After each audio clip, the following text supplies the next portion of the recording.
ದಾಂಡೇಲಿಯ ಸಾಯಿನಗರದಲ್ಲಿ ನೇಣಿಗೆ ಕೊರಳೊಡ್ಡಿದ ಯುವಕ.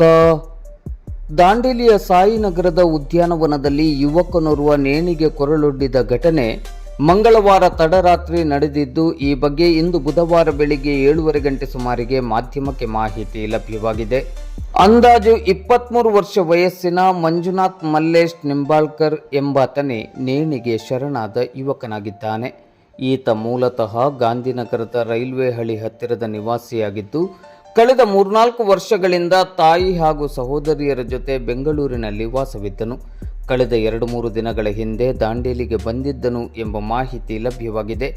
ಈತನ ಸಾವಿನ ಕುರಿತಂತೆ ಪೊಲೀಸ್ ತನಿಖೆಯಿಂದ ನಿಖರ ಮಾಹಿತಿ ಹೊರಬರಬೇಕಾಗಿದೆ.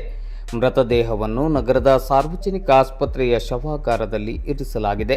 ಘಟನಾ ಸ್ಥಳಕ್ಕೆ ಪೊಲೀಸ್ ಅಧಿಕಾರಿಗಳು ಹಾಗೂ ಸಿಬ್ಬಂದಿಗಳು ಭೇಟಿ ನೀಡಿ ಪರಿಶೀಲನೆಯನ್ನು ನಡೆಸಿ ಮುಂದಿನ ಕ್ರಮವನ್ನು ಕೈಗೊಂಡಿದ್ದಾರೆ.